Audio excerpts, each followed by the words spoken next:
दुनिया में युद्ध के भी कुछ नियम होते हैं, लेकिन लगता है आज की वैश्विक राजनीति में उन नियमों की कोई कीमत नहीं बची। हाल ही में एक चौंकाने वाली घटना सामने आई है। आइरिस डेना नाम का ईरानी युद्धपोत भारत आया था। ये जहाज मिलन 2026 में हिस्सा लेने और भारतीय नौसेना के साथ प्रशिक्षण के लिए भारत पहुंचा था। यानी साफ शब्दों में कहें तो वो जहाज भारत का मेहमान था। लेकिन जब ये जहाज प्रशिक्षण खत्म कर वापस ईरान लौट रहा था, तभी हिंद महासागर में श्रीलंका के पास उस पर हमला कर दिया गया।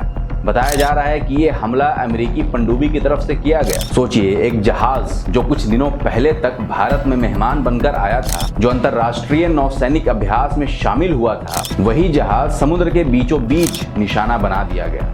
युद्ध के भी कुछ उसूल होते हैं, कूटनीति का भी एक सम्मान होता है, लेकिन अगर लौटते हुए एक जहाज पर इस तरह हमला किया जाए तो सवाल उठना लाजमी है कि क्या अब दुनिया में किसी नियम की कोई कीमत रही या नहीं। आज दुनिया पहले ही कई संघर्षों से जूझ रहा है। गाजा में युद्ध, यूक्रेन में संघर्ष और अब ईरान और यूनाइटेड स्टेट्स के बीच बढ़ता तनाव। अगर हालात ऐसे ही बिगड़ते रहे तो ये सिर्फ दो देशों की लड़ाई नहीं रहेगी, बल्कि पूरी दुनिया को एक बड़े संकट की तरफ ढकेल सकती है। क्योंकि इतिहास गवाह है, जब ताकत के नशे में नियम तोड़े जाते हैं तो उसकी कीमत सिर्फ एक देश को नहीं, बल्कि पूरी मानवता को चुकानी पड़ती है।